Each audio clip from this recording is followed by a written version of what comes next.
기도하겠습니다. 오늘 두 군데 말씀 함께 보려고 하는데요. 먼저 마태복음 6장 9절부터 13절까지입니다.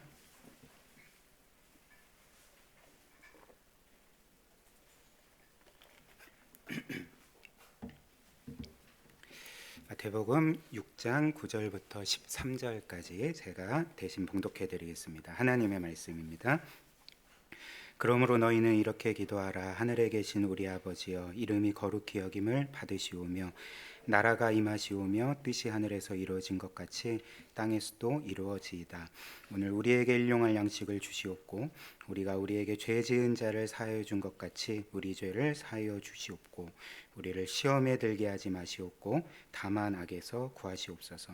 나라와 권세와 영광이 아버지께 영원히 있사옵나이다. 아멘. 마태복음 18장입니다. 21절부터 35절까지입니다.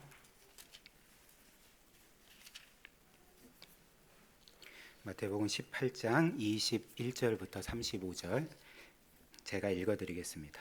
그때 베드로가 나와 이르되 주여, 형제가 내게 죄를 범하면 몇 번이나 용서하여 주리이까? 7번까지 하오리이까? 예수께서 이르시되 내게 이르노니 7번뿐 아니라 7번을 70번까지라도 할지니라. 그러므로 천국은 그 종들과 결산하려 하던 어떤 임금과 같으니 결산할 때에 10,000달란트 빚진 자 하나를 데려오매 갚을 것이 없는지라 주인이 명하여 그 몸과 아내와 자식들과 모든 소유를 다 팔아 갚게 하라 하니 그 종이 엎드려 절하며 이르되 내게 참으소서, 다 갚으리이다 하거늘 그 종의 주인이 불쌍히 여겨 놓아보내며 그 빚을 탕감하여 주었더니 그 종이 나가서 자기에게 100데나리온 빚진 동료 한 사람을 만나 붙들러 목을 잡고 이르되 빚을 갚으라 하매 그 동료가 엎드려 간구하여 이르되 나에게 참아주소서, 갚으리이다 하되 허락하지 아니하고 이에 가서 그가 빚을 갚도록 옥에 가두거늘 그 동료들이 그것을 보고 몹시 딱하게 여겨 주인에게 가서 그 일을 다 알리니 이에 주인이 그를 불러다가 말하되 악한 종아, 내가 빌기에 내가 내 빚을 전부 탕감하여 주었거늘 내가 너를 불쌍히 여긴과 같이 너도 내 동료를 불쌍히 여김이 마땅하지 아니하냐 하고 주인이 노하여 그 빚을 다 갚도록 그를 옥졸들에게 넘기니라. 너희가 각각 마음으로부터 형제를 용서하지 아니하면 나의 하늘 아버지께서도 너희에게 이와 같이 하시리라. 아멘. 네, 오늘도 이렇게 예배 가운데 여러분들과 함께 또 말씀을 통해 교제하게 돼서 참 너무나도 감사한 마음이 있습니다. 기억하시겠지만 4월 중순부터 5월 초까지 저와 함께 주기도문 말씀 함께 살펴보았는데요. 그래서 좀 이제 기간이 지나서 우리가 살펴본 말씀의 핵심 메시지 하나만 좀 살펴보고 오늘 말씀 함께 나누면 좋겠습니다. 특별히 우리가 주기도문 말씀 가운데 가장 우선적으로 기억해야 될 사실이 무엇이었습니까? 바로 우리의 기도의 대상인 그 하나님이 우리의 하늘 아버지가 되시고 우리는 그분의 자녀가 된다는 것이 주기도문 가운데 그리고 모든 기도와 또 우리의 모든 신앙생활 가운데 최우선적으로 기억해야 될 사실임을 함께 거듭거듭 나누었습니다. 특별히 하나님은 단지 우리가 그분을 부르는 호칭만이 아니죠. 하나님은 우리를 위해 정말 그분의 외아들을 아낌없이 내어주실 정도로 우리를 사랑하시는 우리의 진짜 아버지십니다. 근데 우리의 문제는 무엇일까요? 우리는 이 하나님을 아버지로 부르는 것이 너무나도 익숙하고 뭔가 좀 습관이 되기 때문에 사실 하나님을 아버지로 부르면서 실제로는 그 하나님을 아버지로 대하지 않을 때가 많고 그 하나님이 내 아버지라는 사실을 뭔가 좀 자각하며 신앙생활을 하지 못할 때가 많은 것 같습니다. 그래서 우리는 하나님을 아버지로 부르지만 실제의 삶에 있어서는 뭔가 이 하나님을 나의 어떤 열심과 내가 하나님을 간절히 찾아야지만 하나님이 그때 비로소 나에게 뭔가 좀 관심을 갖는 분인 것처럼 그렇게 하나님을 대하고 신앙생활을 할 때가 많다는 거죠. 물론 그 오늘 이 주기도문 말씀에서도 예수님이 우리에게 말씀하시는 것처럼 하나님은 우리와는 비교도 할 수 없는 그 무한한 영광 중에 계시는 분이십니다. 그분은 정말 하늘에 계시죠. 단지 물리적인 하늘이 아니라 이 세상 만물을 초월해 계시다는 것입니다. 그리고 그분은 소멸하는 불이시고, 그렇기 때문에 피조물이자 죄인인 우리가 감히 범접할 수 없는 분이라는 것은 명백한 사실이죠. 그러나 성경이 우리에게 알려주는 또 다른 진리가 무엇입니까? 그 위대하신 하나님, 그 무한한 영광의 하나님, 그리고 거룩하시고 소멸하는 불이신 그 하나님이 우리의 아버지시라는 것.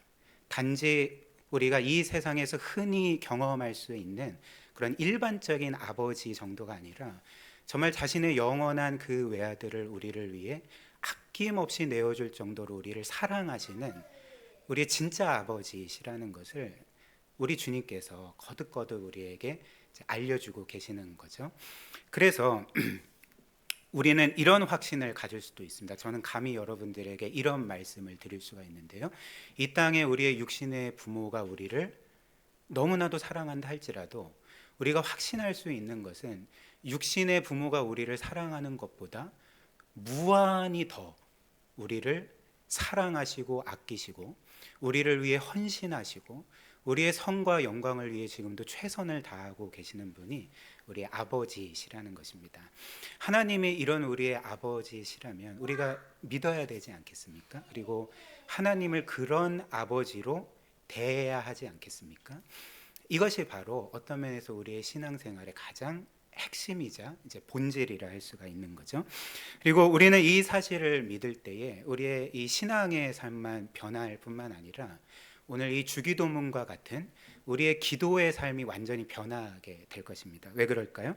왜냐하면 하나님이 우리의 이런 아버지심을 우리가 믿는다면 우리는 더 이상 하나님을 뭔가 거래 대상으로, 뭔가 협상할 수 있는 분으로, 우리의 어떤 것을 가지고 가서 우리가 원하는 바를 이제 얻어내는 그런 일반적인 신 정도로 생각하지 않기 때문에 그런 거죠. 우리는 그분과 거래할 필요가 없고요. 그분과 뭔가 협상할 필요가 없고요. 우리가 죄를 지을 때에 뭔가 그분이 우리를 버리시고 심판할 거라는 그런 공포를 가질 필요가 없습니다. 하나님은 우리의 아버지이시기 때문에, 그리고 그 하나님께서 이미 내가 구하지 않더라도, 주님이 말씀하셨죠. 우리가 구하지 않더라도 우리에게 가장 선하고 좋고 영광스러운 것이 무엇인지 아시고 그 모든 것들을 계획하시고 지금도 그것들을 공급하고 계시고 우리의 삶을 가장 영광스럽게 인도하고 계시는 분이기 때문에 우리는 이제 더 이상 기도할 때 우리의 필요를 구하는 기도가 우리의 기도의 주가 되지 아니하고 어떻게 되겠습니까? 이제 그 하나님을 구하게 되는 거죠. 그 하나님을 바라게 되는 것입니다. 나의 어떤 필요가 하나님보다 더 중요한 기도의 삶을 사는 것이 아니라 그 어떤 것보다도 하나님이 너무나도 중요해서, 그분을 너무나도 사랑해서, 그분이 나의 유일한 최고의 기쁨이자 영광이기 때문에 우리는 그분 자신을 이제 구하게 되는 거죠. 그렇기 때문에 우리는 어떻게 기도하게 될까요? 우리는 이제 기쁨과 감사함과 확신을 가지고 그 하나님 아버지의 이름이 우리 가운데 거룩히 여김 받도록, 그분이 우리에게 가장 영광스러운 존재로서 인정받고 예배 받으실 수 있도록 진심으로 우리는 기도할 수가 있습니다. 또한 나의 뜻과 나의 나라가 아니라 그분의 나라와 뜻과 통치가 나의 삶 가운데 온전히 이루어지도록, 단지 어떤 억지로서 기도하는 것이 아니라 정말 온 마음을 다해 기쁨으로써 그분의 나라와 뜻을 구하게 되는 거죠. 왜냐하면 그분이 이 정도로 우리를 사랑하신다면 그분의 나라와 뜻이 나에게도 가장 좋은 것이기 때문에, 이런 확신이 있기 때문에 우리는 이 주기도문의 내용처럼 아버지의 이름이 거룩히 여김을 받으시고 아버지의 나라가 나의 삶 가운데 이 땅에 이루어지고 아버지의 뜻이 하늘에서처럼 이 땅에 또 나의 삶 가운데 나의 가정과 나의 이 지체들과 교회들 가운데 이루어지도록 늘 기쁨으로 기도할 수 있게 되는 것입니다. 그리고 우리는 오늘 우리가 살펴보진 않았지만 이렇게 하나님께서 우리의 삶을 책임지실 거다라는 그 확신으로 이제 일용할 양식을 구할 수가 있는 거죠. 뭔가 내가 이것을 구하면 내가 원하는 것을 받지만 조금이라도 뭔가 이것을 구하지 못하면 하나님이 나에게 주시지 않을 것과 같은 어떤 두려움이 아니라 그분이 나의 삶을 책임지신다는 믿음을 가지고 우리는 담대하게 감사함으로 일용할 양식을 구할 수 있습니다. 또 죄 용서의 기도도 마찬가지로 똑같이 적용이 되는 거죠. 우리는 죄를 지을 때 하나님께 용서의 기도를 드립니다. 그런데 용서의 기도를 드릴 때에 단지 어떤 심판자 앞에 나아가는 것이 아니라 똑같이 정말 우리를 지극히 사랑하시는 아버지 앞에 나아가게 되는 거죠. 특별히 그분의 사랑을 의지할 뿐만 아니라 그 외아들이 우리를 위해 이미 이루신 그 영원한 대속의 은혜를 확신하면서 우리는 담대함으로 확신을 가지고 죄 용서의 기도를 드릴 수가 있게 되는 거죠. 그래서 저는 오늘 오늘 특별히 12절 말씀 가지고 우리가 늘 하는 이 죄 용서의 기도에 대해서 이제 세 가지를 살펴보고자 합니다. 첫 번째는 죄 용서의 기도의 필요성에 대해서 살펴볼 거고요. 그리고 두 번째는 죄 용서를 받은 사람의 이제 의무에 대해서 살펴볼 거고요. 마지막 세 번째로는 죄 용서받은 사람이 누리는 영혼의 평안에 대해서 살펴보겠습니다. 그래서 죄 용서의 기도의 필요성, 죄 용서받은 자의 삶의 의무, 그리고 그가 누리는 평안, 이렇게 세 가지로 함께 말씀 살펴보겠습니다. 첫 번째로 이제 죄 용서의 필요성이죠. 오늘 우리가 주기도문에서 보는 것처럼 이 기도의 순서가 어떻게 되어 있냐면 첫 번째부터 세 번째까지는 이제 하나님과 관련된 하나님을 향한 기도가 나오고요. 그 다음에 일용할 양식을 구하는 기도가 나오고요. 그 다음에 우리 죄에 대한 용서를 구하는 기도가 나오지 않습니까? 그리고 사실 이 일용할 양식을 구하는 기도와 죄 용서를 구하는 기도는 어떤 면에서 한 짝을 이루는 기도입니다. 그 일용할 양식을 구하는 기도가 우리의 육신의 생명을 위한 기도라면 우리가 죄를 지을 때 용서를 구하는 그 기도는 우리의 영혼의 생명을 위한 기도라 할 수가 있는 거죠. 그래서 이 죄 용서를 구하는 기도는 우리의 삶에 절대적으로 필요합니다. 우리가 매일매일 먹는 이 일용할 양식만큼 이 죄 용서의 은혜는 우리에게 절대적으로 필요한 거죠. 왜냐하면 우리에게 육신의 양식이 없다면 우리는 육신적으로 생명을 갖고 온전히 살아갈 수 없는 것처럼 우리의 삶 가운데 이 죄 용서의 은혜가 끊임없이 주어지지 않는다면 우리의 영혼은 하나님이 우리에게 의도하신 그 영적으로 풍성한 생명을 결코 누릴 수 없기 때문에 그렇습니다. 매일매일 우리는 이 죄 용서의 은혜를 구해야 된다는 거죠. 그래서 이제 교회사에서 1세기부터 3세기를 초대교회 시대라고 하지 않습니까? 그 초대교회 시기에 유명한 교부 중에 한 사람이 테르툴리아누스라는 사람이었습니다. 근데 그 사람이 했던 유명한 말 중에 이제 이런 말이 있습니다. 나는 회개하기 위해서 태어났다, 이런 말이 있거든요. 한번 들어보셨을 텐데요. 이 말은 무슨 말일까요? 일단은 나는 회개하기 위해 태어났다는 것은 우리는 일평생 내내 죄를 지을 수밖에 없는 사람들임을 이렇게 보여주는 말인 거죠. 그러나 또 한 가지 우리에게 알려주는 바는 그럼에도 불구하고 우리는 회개하게 될 때 하나님은 반드시 우리를 용서해 주시고 우리를 회복시켜 주시고 우리에게 그런 약속하신 영적인 풍성한 생명을 지속적으로 공급해 주신다는 것을 이제 우리가 알 수 있는 거죠. 따라서 우리의 영적인 삶은 우리가 얼마나 신실하게 신앙생활을 하는지에 달려 있을 뿐만 아니라 동시에 우리가 얼마나 신실하게 매일매일 우리가 짓는 죄를 회개하는지에 우리의 영적인 생명이 달려 있다 할 수가 있는 것입니다. 따라서 우리는 매일 회개해야 되는 거죠. 늘 신실하게 하나님의 은혜를 구하고 특별히 그리스도의 대속의 그 모든 사실들을 굳게 믿고 우리가 죄 용서의 기도를 드릴 때에 우리는 늘 이제 영적으로 하나님이 주시는 은혜를 누리는 삶을 살아가게 됩니다.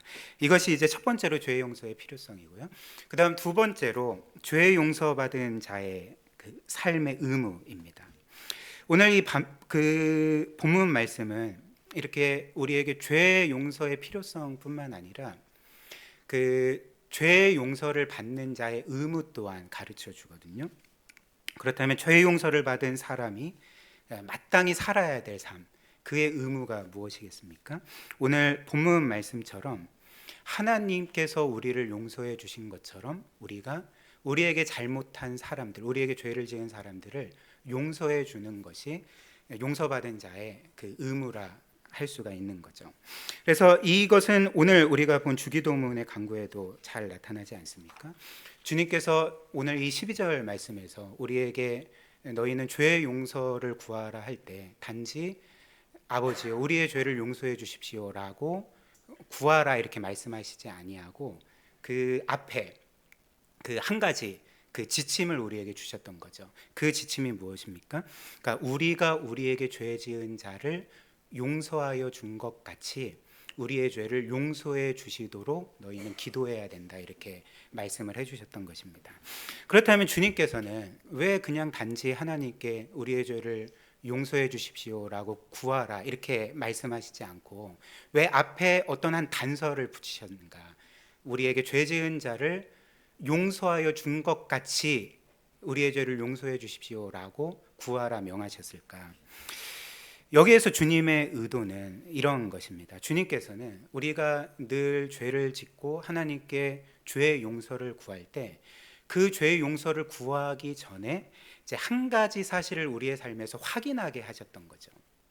그 어떤 한 그 사실을 우리에게 기억하게 하고 또 확인하게 하셨던 것입니다. 그것은 무엇이냐면 우리가 이렇게 죄의 용서를 구하기 전에 나는 다른 사람들을 용서하는 삶을 살아가고 있는가? 혹시라도 다른 사람들을 향해 어떤 분노와 적개심과 복수심을 가진 채 지금 하나님께 죄의 용서를 해달라고 구하고 있지는 않는가라는 것을 확인하도록 주님께서 이런 단서를 그 죄의 용서의 기도 앞에 덧붙여 주셨던 것입니다.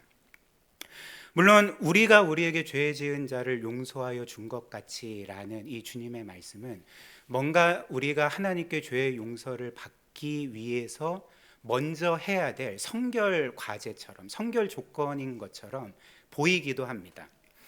그러나 그 우리가 성경 전체의 메시지들을 기억한다면 사실 하나님은 너희가 다른 이들을 용서해야지만 내가 너희의 죄를 용서하겠다는 취지로 이 말씀을 우리에게 주신 게 아니라는 거죠.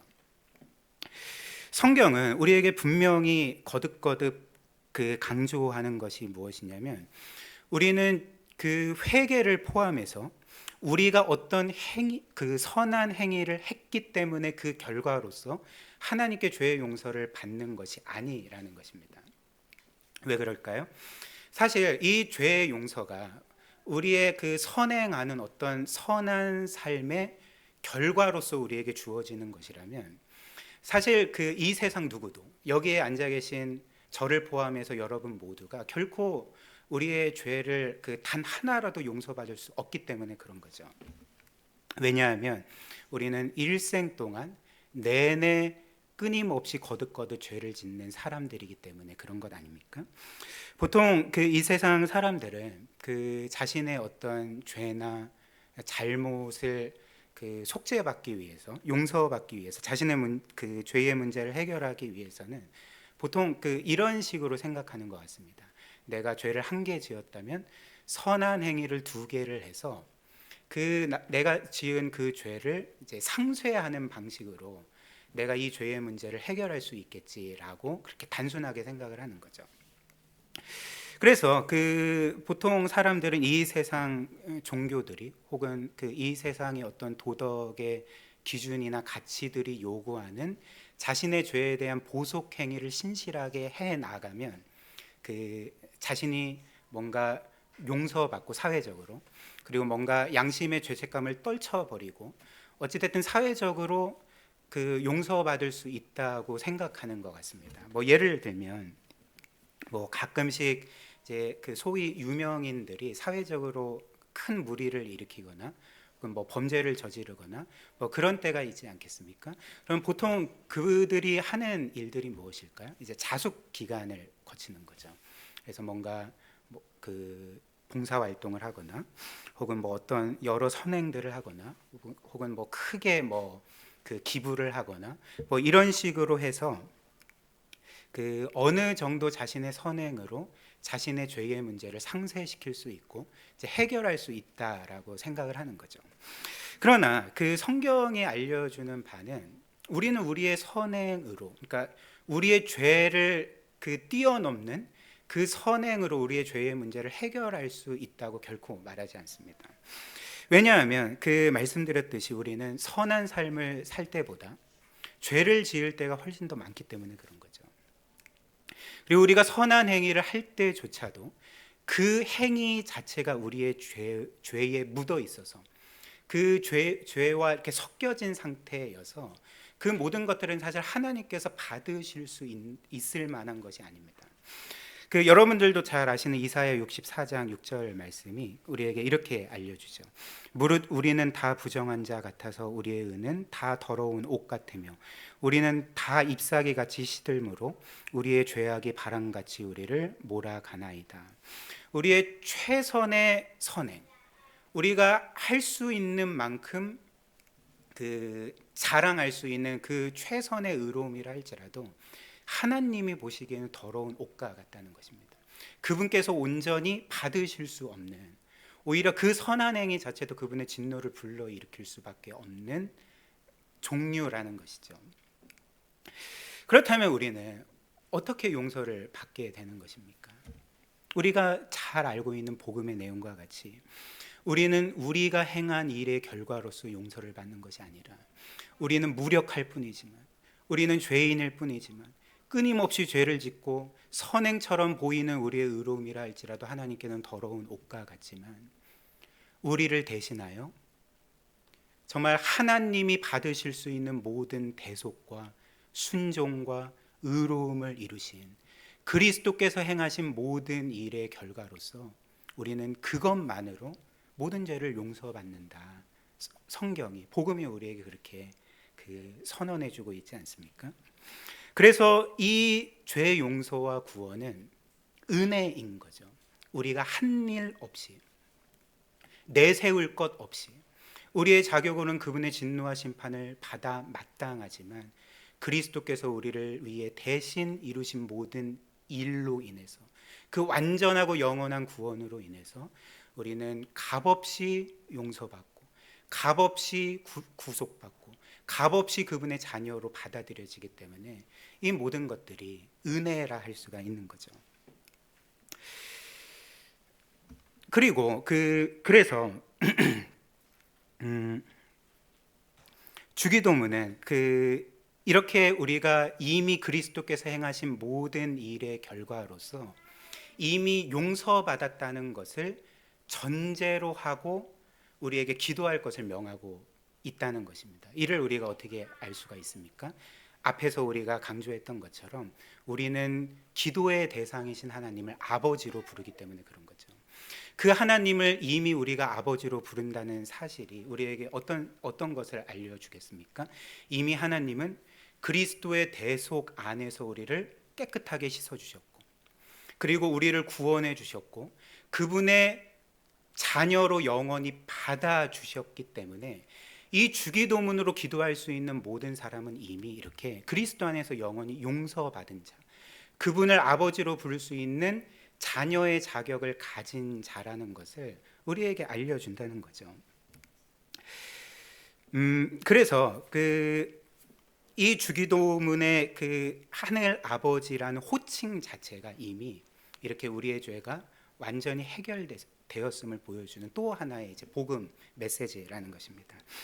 그렇다면 이제 여기에서 잠시 곁길로 빠져서 한 가지 중요한 문제를 좀 짚고 넘어가려고 합니다. 그것은 무엇이냐면, 지금까지 우리가 들은 것처럼 우리는 이미 그리스도 안에서 그분이 이루신 모든 일의 결과로서 영원히 용서를 받았는데, 영원히 용서받은 우리가 왜 계속 죄 용서의 기도를 드려야 하는가? 성경은 우리에게 분명히 우리의 과거, 현재, 미래의 모든 죄가 용서받았다고 하는데 용서받은 죄를 왜 우리는 또 회개해야 되는가라는 그런 질문을 할 수도 있을 것 같습니다. 여러분들은 왜 매일 회개하십니까?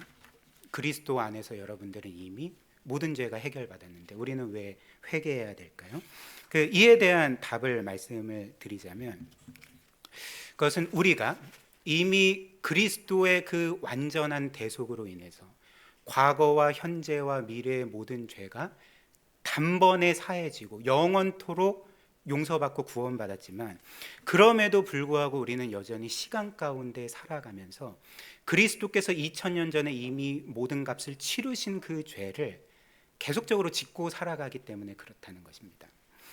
쉽게 예를 들어 드리겠습니다. 예를 들면 이 주보 예배 순서지 있지 않습니까? 이 예배 순서지가 30cm 자라고 한번 생각을 해보십시오. 그러면 0cm부터 이제 30cm까지의 이 길이가 우리의 삶의 전체 길이라고 생각을 하면, 우리가 보통 한 100살까지 산다고 하면 여기서 태어나고 이제 유아기를 거쳐서 뭐 아동기를 거치고 뭐 청소년이 되고 청년이 되고 장년이 되고 이제 노년층에 이르기까지 우리의 삶이 어찌됐든 일직선으로 이렇게 쭉 나아가는 거죠. 그런데 우리는 사실 인생의 어떤 시점에서는 뒤에 우리가 지나온 과거는 알 수 있지만 미래는 알 수 없지 않겠습니까? 우리가 그 미래에 도달하기 전까지는 사실 앞날이 어떤지 우리로서는 알 수가 없는 거죠. 근데 하나님께서는 시간 안에 갇힌 분이 아니라 영원한 분이죠. 이 시간을 초월하시는 분이고 우리의 과거와 현재와 미래를 단 한 번에 보시는 분입니다. 그리고 그 하나님께서는 예수 그리스도의 대속으로 우리의 과거의 죄만 용서해 주신 것이 아니라 우리는 이미 지금까지 살아온 과거뿐만 아니라 우리가 알 수 없는 미래의 모든 죄까지 단번에 하나님께서 다 용서해 주셨던 거죠. 그러나 그럼에도 불구하고 우리는 여전히 과거는 지나왔지만 지금 미래는 아직 이루어지지 않지 않았습니까? 그러니까 미래의 삶은 우리로서는 알 수가 없는 거죠. 그렇기 때문에 하나님께서 과거, 현재, 미래의 모든 죄를 그리스도의 대속으로 완전히 해결하셨지만 그럼에도 불구하고 우리는 시간 안에 살고 있기 때문에 그분이 이미 값을 치르신 그 죄들을 여전히 지으며 살아가게 된다는 거죠. 그런데 이제 문제는 무엇이냐면 그리스도께서 이미 완전히 해결하셨지만 우리가 여전히 시간 안에서 짓고 있는 그 죄로 인해서 이 죄가 우리와 하나님과의 관계에 영향을 준다는 것입니다. 이 시간 안에서요. 물론 우리가 짓는 죄로 인해서 하나님과 우리의 이 영원한 관계가 취소되거나 깨트려지진 않습니다. 하나님이 우리의 아버지가 되시고 우리가 그분의 자녀인 것, 우리가 영원토록 구원받고 그분께 받아들여졌다는 사실은 결코 변하지를 않는 거죠. 그분의 사랑 또한 결코 변하지가 않습니다. 그러나 그럼에도 불구하고 우리가 시간 안에서 짓는 이 죄악들은 하나님과의 이 관계를 일시적으로 영향을 주어서 그 죄가 이제 우리를 하나님으로부터 멀어지게 한다는 거죠. 소원케 만든다는 것입니다. 그리고 우리로 하여금 그 하나님이 우리를 향해 가지신 사랑을 온전히 누리고 경험하지 못하게 만든다는 것입니다. 예를 한번 들어볼까요? 자녀를 지극히 사랑하는 부모는 자녀가 어떤 죄를 짓고 큰 잘못을 한다 할지라도 여전히 그 자녀를 사랑하지 않겠습니까? 자녀가 어떤 큰 잘못을 한다고 해서 갑자기 돌변해서 그 자녀를 미워하거나 혹은 정말 더 큰 잘못의 경우는 그 자녀를 버리거나 호적에서 파버리거나 이런 일을 하지는 않는 거죠. 그 자녀가 잘못을 했다 할지라도 여전히 그 자녀를 향한 사랑은 변함없고 어찌됐든 이 자녀를 자신이 계획한 대로 가장 좋은 모습으로 그렇게 성장시키고자 하는 것이 모든 부모의 마음이 아니겠습니까? 그러나 그럼에도 불구하고 기본적으로는 자녀의 죄가 부모와 자녀의 관계를 깨트릴 수 없고 변경할 수는 없지만 그럼에도 일시적으로는 영향을 주게 된다는 거죠. 자녀의 죄가 부모와 자녀의 관계를 일시적으로 소원하게 만들고 그리고 자녀로 하여금 부모의 사랑을 온전히 누리지 못하게 만드는 그런 결과를 낳게 되지 않겠습니까? 근데 하나님과 우리의 관계도 이와 마찬가지라는 것입니다. 그러니까 우리의 죄는 하나님과의 영원한 관계는 결코 변경할 수 없지만 일시적으로는 그 하나님과의 관계를 소원케 만든다는 것을 우리가 기억해야 한다는 거죠. 그렇기 때문에 우리는 이 세상에서 신앙생활을 하면서 죄를 지을 때마다 이렇게 하나님과 멀어진 관계가 회복되고, 그리고 하나님의 사랑을 다시 한번 경험하게 되고, 우리의 영혼이 새롭게 되기 위해서는 어떻게 해야 되겠습니까? 바로 우리가 시간 안에서 지은 이 죄를 이제 회개해야 한다는 거죠. 근데 여기에서 회개한다는 것이 무엇을 의미하냐면, 우리의 회개를 통해서 우리의 죄가 대속된다는 의미가 아니라, 우리의 죄는 이미 예수 그리스도의 피로 완전히 대속받았지만 우리가 죄의 용서를 구한다는 것은 예수 그리스도께서 이미 해결한 그 죄로부터 우리가 돌이킨다는 것을 의미한다는 것입니다.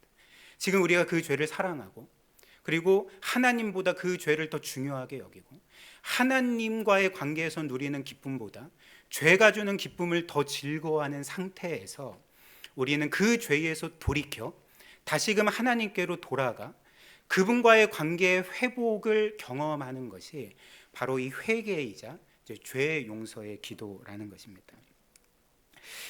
그래서 이런 이유로 우리는 매일매일 그리스도의 대속을 의지하여서 회개해야 한다는 거죠.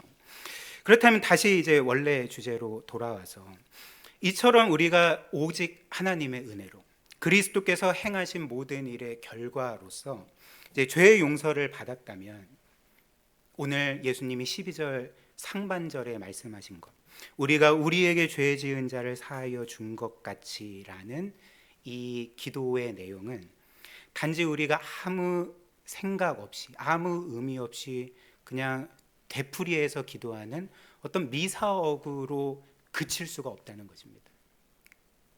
즉 하나님 아버지께서 우리를 이렇게 놀랍도록 용서해 주셨다는 것을 우리가 기억한다면, 우리는 이 구절에서 기억해야 된다는 것이 있죠. 하나님이 나를 이처럼 놀랍게 용서해 주셨다면 나 또한 나에게 죄를 짓는 자들을 마땅히 용서해 주어야 한다는 것, 이것을 주님께서는 우리에게 이 기도의 간구를 통해 기억하게 하시는 것입니다. 거듭거듭. 그리고 이를 잘 보여주는 것이 오늘 우리가 읽은 마태복음 18장의 1만 달란트 탕감받은 종의 비유인 거죠. 그래서 우리가 설교 시작할 때 읽은 이 마태복음 18장을 보면, 그 어느 날 베드로가 예수님께 다가와서 이런 질문을 했습니다. 주님, 그 사람이 나에게 어떤 죄를 짓고 잘못을 할 때 내가 그 사람을 몇 번까지 용서해 주어야 합니까? 한 7번까지 용서해 주면 되겠습니까? 라는 그 질문을 했던 거죠. 그리고 이에 대해서 예수님은 그 베드로에게, 그리고 모든 제자들에게 너희가 7번뿐만이 아니라 7번에 70번씩까지 그들을 용서해야 된다, 이렇게 말씀을 하셨습니다. 근데 예수님의 이 말씀은 그 7번에 70번이니까 너희가 총 490번까지는 용서하되 그 이후에는 너가 너에게 잘못한 사람 살리든지 죽이든지 그것은 네 마음대로 해라, 이런 말씀이 아닌 거죠. 성경에서 여러분들이 아시는 것처럼 이 7이라는 숫자는 완전수입니다. 근데 7번에 70번이니까 예수님께서 이 말씀을 하신 것은 단지 490번 용서하라는 것이 아니라 영원토록 용서하라는 말씀인 거죠. 왜 그럴까요? 주님이 우리를 영원토록 용서해 주셨기 때문에, 끊임없이 용서해 주셨기 때문에. 우리는 거듭거듭 죄를 짓고 하나님 앞에 나올 때마다 부끄럽고 죄송스러운 마음이지만 단 한 번의 예외 없이 우리를 끝없이 용서해 주셨기 때문에 너희도 7번씩 70번까지 용서해라, 영원토록 용서해라 말씀을 해주셨던 것입니다. 그리고 예수님은 이를 더 선명하게 알려주시기 위해서 오늘 이 비유, 1만 달란트 탕감받은 종의 비유를 제자들에게 들려주셨던 거죠. 그 어떤 한 나라에서 한 종이 그 나라 왕에게 1만 달란트라는 액수의 빚을 졌습니다. 근데 어찌됐든 그 빚을 그 왕에게 갚지 못할 상황에 이른 것 같습니다. 그래서 그 왕이 이제 그 종을 불러서 너가 나에게 꾼 이 1만 달란트를 갚으라라고 했을 때 이 종은 갚을 수가 없었습니다. 그래서 이제 이 종은 큰 벌을 받을 그 위기에 처해 있었던 거죠. 그래서 이 종은 정말 온 마음과 정성을 다해 왕에게 그 자비를 구했습니다. 저를 용서해 주십시오. 그 시간을 주십시오. 그렇다면 제가 이 1만 달란트의 빚을 반드시 갚겠습니다라고 그 왕의 자비를 구했고, 이 왕은 그 종을 불쌍히 여겨서 놀랍게도 이 1만 달란트의 빚을 탕감해 주었던 거죠. 그런데 이 1만 달란트는 우리 그의 이 화폐 단위가 아니었기 때문에, 그리고 이것은 뭐 지금 어느 나라에도 쓰지 않는 화폐 단위지 않습니까? 근데 당시에 이 1달란트가 그 6천 데나리온에 해당되는 액수였다고 합니다. 근데 여러분들이 아시다시피 그 이스라엘에서 1데나리온이 그 한 노동자가 하루 종일 일해서 그 받는 일당이었거든요. 지금으로 치면 한 10만 원 정도 되겠죠. 근데 이 1달란트가 6천 데나리온이었거든요. 그러니까 6천 일의 급여가 1달란트였죠. 그런데 지금 이 종은 1달란트 빚진 것이 아니라 1만 달란트 빚진 상태였습니다. 즉 지금으로 따지면 한 6조 정도의 뭐 감히 상상할 수 없는 액수를 왕에게 빚졌고, 그리고 왕은 그 정말 상상할 수 없는 액수의 빚을 아무 조건 없이 탕감해 주었던 것입니다. 그렇다면 이 예수님의 비유는 일단 우리에게 무엇을 알려주겠습니까? 지금 예수님의 이 1만 달란트 탕감받은 종의 비유는 죄 용서에 대한 비유 아닙니까? 그렇다면 이는 우리에게 무엇을 알려줄까요? 우선적으로 우리에게 알려주는 바는 하나님께서 우리를 용서해 주신 것은 마치 우리가 하나님께 진 빚을 탕감해 주신 것과 같다는 거죠. 사실 오늘 이 주기도문 그 마태복음 6장 12절의 간구, 우리가 우리에게 죄 지은 자를 용서하여 준 것 같이 우리의 죄를 용서하여 주옵소서라는 이 말씀에서 이 죄라는 단어는 사실 그 신약 헬라어 원문에는 없는 단어입니다. 그 원어 성경을 보면 이 죄라는 단어가 죄로 되어 있지 않고 빚으로 되어 있는 거죠. 그래서 여러분들이 갖고 있는 개역개정 성경 보면 각주 2번 이렇게 해서 이렇게 기록되어 있을 것입니다. 우리가 우리에게 빚진 자를 탕감해 준 것처럼 우리의 빚을 탕감하여 주시옵소서라고 되어 있습니다. 그러니까 성경은 지금 뭘 얘기하고 있는 것입니까? 그러니까 우리가 지은 죄가 하나님께 지은 빚과 같아서 우리가 반드시 그 죄의 대가를 치러야 되고, 그 죄의 대가를 치르지 않는다면 우리는 그에 상응하는 심판을 받아 마땅하다는 것을 우리에게 알려주는 거죠. 그렇다면 하나님은 이 빚과 같은 우리의 죄를 어떻게 용서해 주셨을까요? 그러니까 하나님은 단지 오늘 그 어떤 면에서 그냥 겉보기에 그 비춰지는 것처럼 이 왕이 지금 1만 달란트 빚진 종의 그 빚을 그냥 아무 대가 없이 탕감해 주는 것과 같은 그런 방식으로, 즉 너가 지금 보니까 너무 불쌍하고 나는 너에게 긍휼한 마음을 갖고 있다. 그렇기 때문에 너의 빚을 그냥 없던 일로 해주겠다라는 방식으로 하나님이 우리의 죄를 용서해 주신 것이 아니라는 거죠. 여러분들은 이 세상의 재판관들이 어떤 법의 객관적인 기준에 따라서 죄인을 판결하는 것이 아니라 그 재판관이 가진 긍휼의 마음을 따라서 죄인들을 판결한다면 여러분들은 그 재판관을 과연 신뢰할 수 있겠습니까? 그래서 어떤 죄인은 그냥 불쌍해 보이니까 뭐 무죄 판결해주고 혹은 뭐 형량을 깎아주고 이런 식으로 한다면 사실 그 재판관은 불의한 재판관이 될 것입니다. 그러니까 하나님도 그렇게 하실 수가 없는 거죠. 그 거룩하고 공의로우신 하나님은 반드시 죄에 대해서 공의로운 대가를 요구하셔야 되고 그 대가를 치르셔야 되고 그 대가에 상응해서 심판을 내리셔야 되는 분이 되는 것이죠. 그렇다면 하나님은 우리의 이 죄의 빚, 우리의 그 죄를 용서해 주시기 위해서는 어떻게 하셔야 되겠습니까? 그에 상응하는 그 대가들을 치르셔야 되는데, 하나님께서 우리의 죄의 빚을 탕감해 주시기 위해서 그분이 치르신 대가는 그분의 아들의 생명이었던 거죠. 사실 오늘 이 예수님의 비유에 나타나는 1만 달란트 탕감받은 자의 비유에서도 왕이 그 종의 빚을 그냥 탕감해 준 것은, 그래 너 불쌍하니까 내가 너의 모든 빚을 탕감해 줄게, 너는 해방이다 라는 방식으로 그 종을 자유롭게 해준 것이 아니었습니다. 한번 생각을 해보십시오. 이 왕이 자신에게 1만 달란트 빚진 종이 그 빚을 상환하지 못하고 갚지 못하고, 지금 그 어찌됐든 그 종은 그 왕에게 자비를 구하고 있는데, 이 왕이 이 종의 빚을 탕감해 주기 위해서는 그 1만 달란트라는 피해액을 고스란히 왕이 감당하는 것을 의미했다는 것입니다. 그렇지 않고서는 그 빚을 해결할 수가 없는 거죠. 그렇기 때문에 왕은 단지 그냥 내가 너를 긍휼히 여기니까 너의 빚을 탕감해 주고 너를 구원해 주겠다, 너를 자유롭게 하겠다라는 방식으로 이 종을 용서해 준 것이 아니라, 그 종의 그 1만 달란트의 빚의 피해를 그 왕이 고스란히 감당함으로써 그 종을 용서해 줄 수 있었고 자유롭게 할 수 있었고 구원해 줄 수 있었다는 것입니다.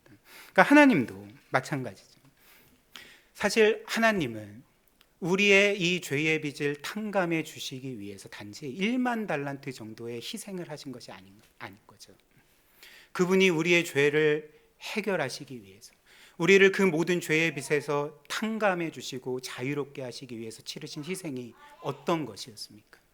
그 1만 달란트와는 비교도 안 되는 그분의 영원하신 외아들의 생명값을 우리 죄의 빚에 대한 대가로서 대신 치르심으로써 우리를 완전하게 자유하게 하시고 우리를 영원토록 구원하시고, 그렇게 엄청난 희생을 그분께 껴안도록 그분이 감당하도록 하신 우리를, 감당하게 한 우리를 그분의 자녀로 삼아주신 것이 바로 하나님이 우리에게 베풀어 주신 그 놀라운 용서 아닙니까? 이것이 1만 달란트 탕감받은 종의 비유가 우리에게 우선적으로 알려주는 복음의 사실인 거죠. 그러나 이후에 그 종은 이제 왕궁에서 나오자마자 자신에게 100데나리온 빚진 어떤 한 친구를 만나게 되었습니다. 그래서 이 사람이 자신에게 100데나리온 빚진 사람을 어떻게 대했습니까? 당시 100데나리온은 제가 말씀드렸듯이 1데나리온이 하루 노동자의 품삯이니까 한 지금으로 치면 1,000만 원 정도 되는 빚을 진 상태라 할 수 있었습니다. 그런데 지금 이 1만 달란트 탕감받은 종은, 즉 한 6조 원 정도의 빚을 그냥 은혜로서 탕감받은 이 종은 자신에게 1,000만 원 정도 빚진 이 친구를 어떻게 대했냐면, 그의 멱살을 잡고, 그리고 너가 이 1,000만 원 정도의 빚을 당장 나에게 갚지 않는다면 내가 너를 감옥에 쳐넣을 거다 하고 실제로 그 친구를 감옥에 쳐넣었던 거죠. 그리고 이 소식을 들은 왕은 이제 진노하게 되고, 그래서 자신이 1만 달란트 그 용서해 준 그 종을 다시금 불러서 그가 원래 진 모든 빚을 갚을 때까지 그를 옥에 가둬 버리게 된 것입니다. 그렇다면 이 말씀의 핵심이 무엇일까요? 이 말씀은 우리가 이렇게 다른 이들을 용서하지 않으면 하나님께서도 우리를 용서하지 않을 거다라는 그런 어떤 협박성의 말씀이 아닙니다. 이 말씀의 핵심은 우리가 정말 1만 달란트, 아니 그 이상의 죄의 빚을 탕감받은 자라는 것을 우리가 기억한다면, 이렇게 하나님의 엄청난 희생을 통해서 우리가 구원받았다는 것을 우리가 정말 믿는다면 우리는 우리에게 죄 지은 사람을 값없이 용서해야 된다는 것을 알려주는 그런 말씀이라 할 수가 있는 거죠. 이것이 용서받은 사람의 그 마땅히 행해야 될 의무라는 것입니다. 이런 이유로 성경은 우리에게 지속적으로 용서를 명할 때에 하나님이 그리스도 안에서 너희를 용서하신 것처럼 너희도 너희에게 죄 지은 자를 용서하라라고 우리에게 거듭거듭 명하는 거죠. 그래서 제가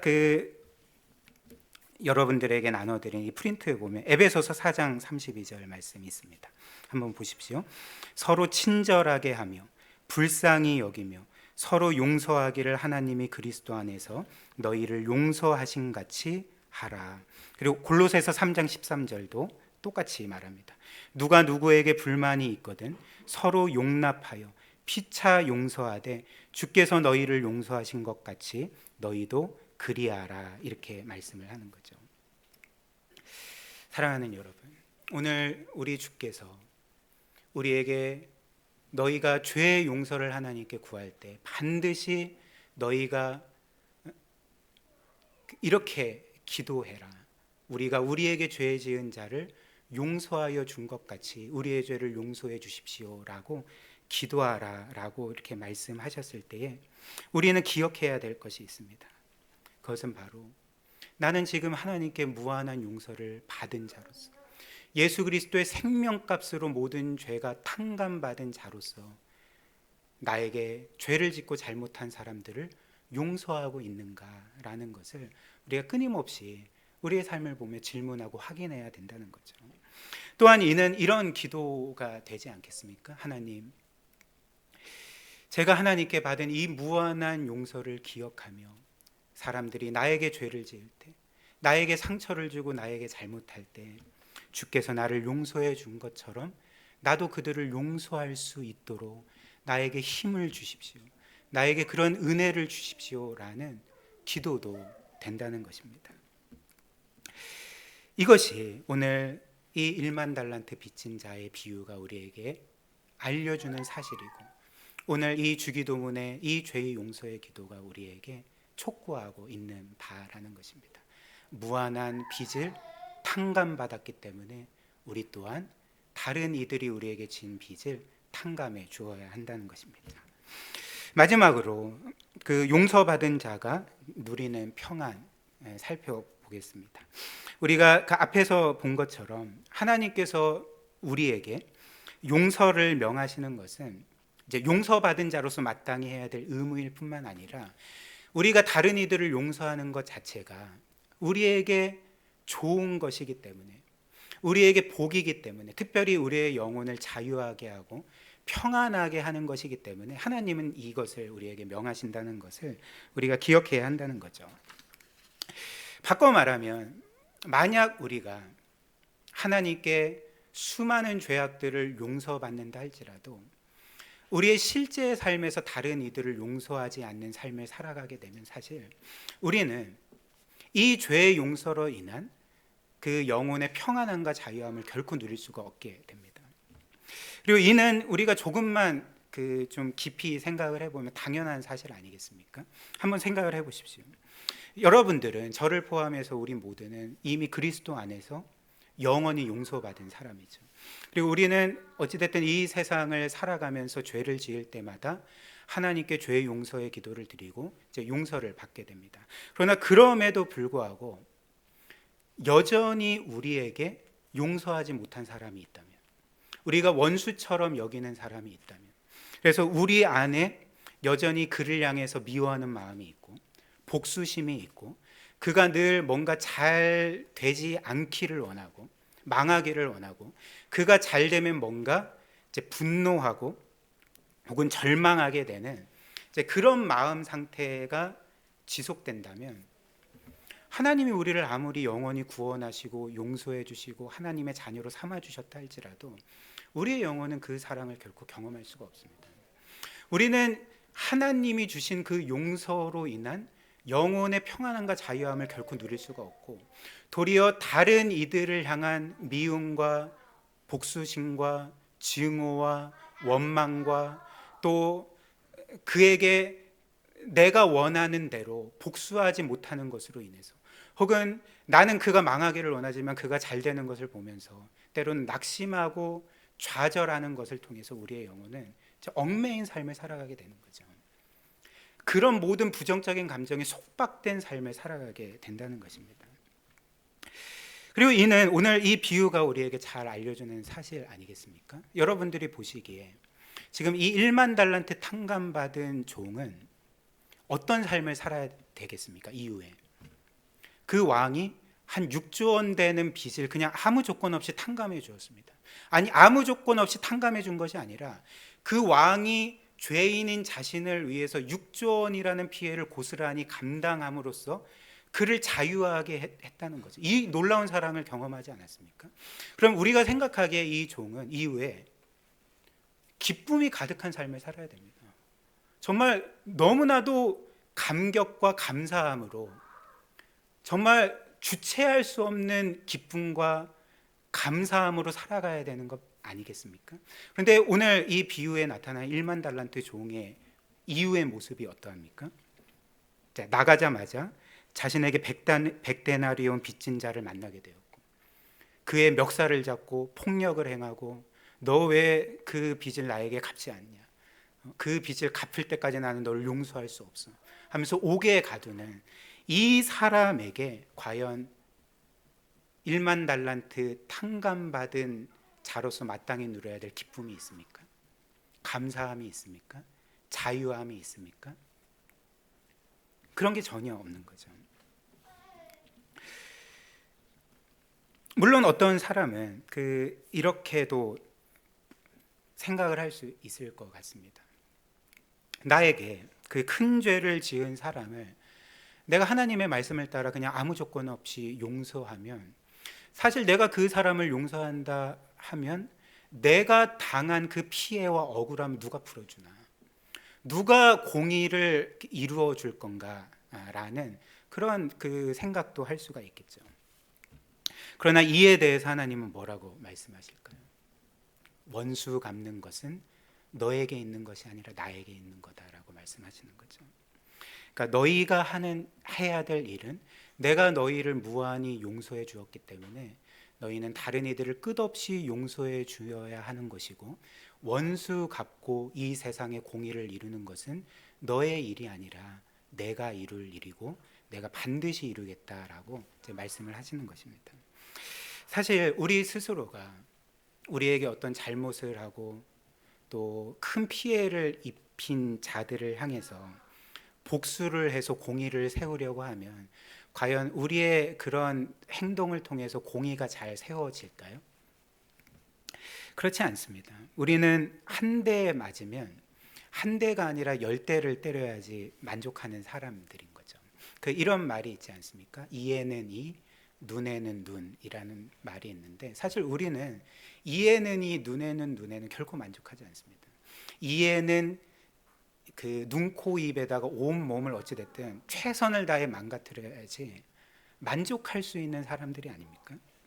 따라서 우리는 사실 사적인 복수로 공의를 세울 수 있는 사람이 아닙니다. 우리는 복수하고자 하면 할수록 우리는 더 많은 죄를 짓게 되는 거죠. 오히려 공의를 세우는 것이 아니라 더 큰 불의를 행하게 되는 사람들 아니겠습니까? 그리고 원수를 갚다가 우리가 실패하면 어떻게 되겠습니까? 그럼 또 다른 절망에 빠지고 이런 복수심과 원망과 낙심과 절망의 악순환에 빠지게 되는 거죠. 따라서 우리가 해야 될 일은 오늘 하나님이 우리에게 말씀하시는 것처럼 원수 갚는 일은 하나님께 맡기고 공의를 세우는 일은 그분의 주권에 맡기고, 우리는 우리가 마땅히 해야 될 일, 내가 무한히 용서받았기 때문에 그리스도의 사랑으로 남들을 사랑하고 용서하는 일을 해야 된다는 것입니다. 그때만이 우리의 영혼은 진정한 평안과 자유를 누리게 되는 거죠. 마지막으로 이를 가장 잘 보여주는 성경의 인물이 다윗입니다. 다윗에게는 여러분들이 아시다시피 철천지 원수와 같은 사람이 있었죠. 누굴까요? 사울 왕이죠.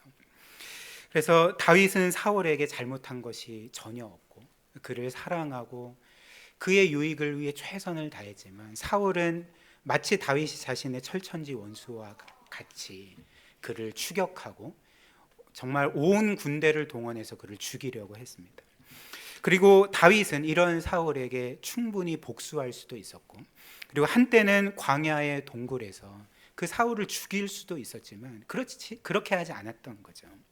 오히려 다윗은 이 모든 그 불의, 그리고 그 어떤 면에서는 정말 자신을 이렇게 고통스럽게 만드는 사울을 향해서 그 원수 갚는 일들을, 그러니까 자신이 할 수도 있었지만 그 모든 일들을 하나님의 손에 맡기고 계속적으로 사울을 용서했던 거죠. 자신이 받은 하나님의 사랑으로 그 사울을 용서하고 끝까지 품으려고 했던 것이 이 다윗이었습니다. 그렇다면 성경이 우리에게 알려주는 바, 사울과 다윗의 영혼 중에 누구의 영혼이 더 평안했습니까? 여러분들이 생각하기에 사울의 영혼이 더 평안했습니까? 다윗의 영혼이 더 평안했습니까? 사울이 아니라 다윗이 더 영혼의 평안함과 자유함을 누리며 살았던 거죠. 즉 쫓는 자의 영혼이 평안했던 것이 아니라 쫓기는 자의 영혼이 놀랍게도 평안하고 자유롭고 그 하나님을 늘 기뻐하고 즐거워, 물론 힘든 순간도 있지만 그 하나님 안에서 참 평안과 안식과 힘을 누리면서 살았던 사람이 바로 이 다윗이었던 것이죠. 사실 인간적으로 생각할 때 다윗은 오히려 사울보다 더 분노해야 됐습니다. 더 억울해야 됐고 복수심에 불타올라야 했습니다.